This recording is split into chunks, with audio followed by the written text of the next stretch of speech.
এখানে আসার পর বাবা মানে সত্যি অনেক আগের থেকে সুস্থ আছে, খিদে পায়, ঘন ঘন খিদে পায়, আগে যেটা ছিল না। এরা স্বাভাবিক জীবনের মতো করছে, ভালো আছে মোটামুটি, এখানে ওষুধ খেয়ে ভালো আছে, কিন্তু ফিজিক্যালি বাবা আগের থেকে ভালো আছে। আমি যে অবস্থায় থেকে নিয়ে এসেছিলাম তার থেকে ভালো আছে। আমার নাম শুভদীপ মারিক, পেশেন্ট আমার বাবা অনুপ কুমার মারিক, আমি ওনার ছেলে, বয়স 60।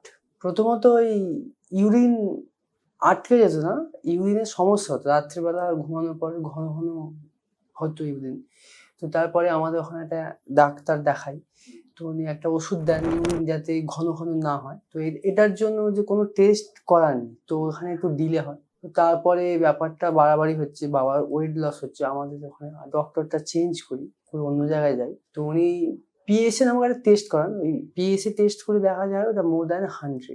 ওটা রিপিটেডলি আবার এক সপ্তাহ পরে তখন করলাম, তখন 100। তো উনি লিখে দিলেন যে এটা প্রস্টেট ক্যান্সারের দিকেই যাচ্ছে।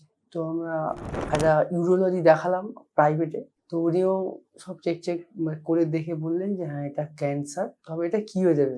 তো তারপরে প্রাইভেটেও আমি অনেক জায়গায় চেষ্টা করেছি, তারপর লাস্ট হাসপাতাল ওখানে ভালো চিকিৎসা হয়েছে। তো ওখানে কেমোথেরাপি বাবার চলেনি, উনি কেমো ট্যাবলেট খান, ওখানে অ্যাডমিট হয়েছিল। বাবার মেন যেটা মেজর ইস্যু যে হিমোগ্লোবিন ড্রপ হয়ে যাওয়া, খুবই। তো 9-10 করে আমি 5 ইউনিট 6 ইউনিট রক্ত ব্লাড দেওয়ার পরে আবার সেটা ড্রপ হয়ে 5, 6, 6.5 নেমে। তো তারপরে একটা রেডিয়েশন চলার পরে কি হয়, ওখান থেকে বেরোনোর পরে প্রচন্ড শ্বাসকষ্ট শুরু হয়, অক্সিজেন লেভেল ডাউন হয়। তো তারপরে ওখান থেকে আমরা ওখানে এমার্জেন্সিতে প্রায় রাত্রি 9টা-10টা পর্যন্ত অবজারভেশন করে ওনারা বললো যে এখন স্টেবল। তো সেই সময় বাড়ি নিয়ে চলে আসি, বাড়িতে একটা অক্সিজেন সিলিন্ডারের ব্যবস্থা করেছি। তো রাতে 2টো নাগাদ আবার প্রচন্ড শ্বাসকষ্ট শুরু হয়, হসপিটালে নিয়ে যাই, সেখান থেকে ট্রান্সফার করে দেয়।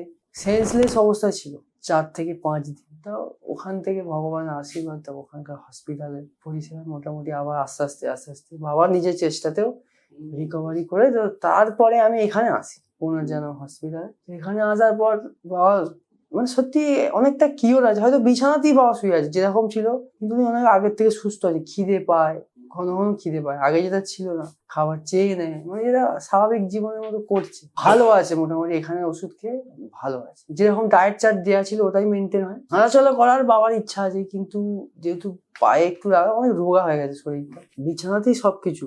মেন্টালি বাবা তো আগে থেকেই অনেক স্টেবল ছিল, কিন্তু ফিজিক্যালি বাবা আগের থেকে ভালো আছে। আমি যে অবস্থায় থেকে নিয়ে এসেছিলাম তার থেকে ভালো আছে।